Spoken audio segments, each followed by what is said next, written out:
speaking of sports, over the last several years, there's been a lot of focus on head injuries in sports, especially at the youth level. Well, one local company thinks they can help combat concussions with a new high-tech headgear. Pat is here to tell us a little bit more. Good morning, Yeah, sir. this company thinks it can at least soften the blow. So broken bones and sprains can be serious injuries, but they can be seen. Sometimes head injuries cannot, and they remain a major issue across the sports landscape. But a Glen Mills company has produced a device that it believes can help youth soccer players stay on the field.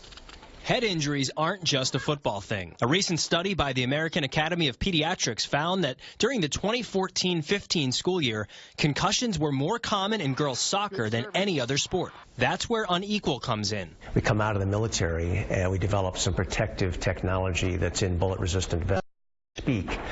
And there was an aha moment a few years back when we realized, gosh, this might have an incredible application in sports. Unequal was front and center during the 2014 Sochi Olympics. Slopestyle snowboarder Sarka Panchakova slammed her head in a fall, splitting her helmet. Inside was one of Unequal's products. And everyone's talking about how the heck was she able to get up?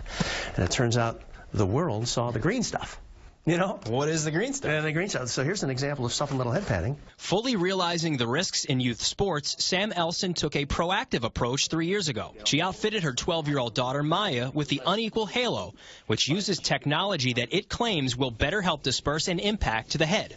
There's a mandate for shin guards, but there's no mandate for any kind of head protection. And, you can't go to a single soccer game and not have a moment where everybody on the sideline says, oh. I'm always hitting the ground, and, if I'm diving, I could hit my head on the post, and, breakaways, I could collide with another player. Family physician Dr. Rob Danoff believes that the Halo and similar devices can certainly decrease concussion risk, but it's often factors within the game that are impossible to protect against. The most important point is learning how to hit the ball, how to head it.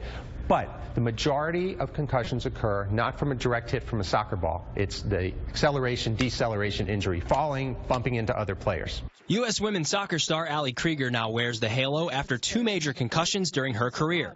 Sam knows that could just as easily be Maya.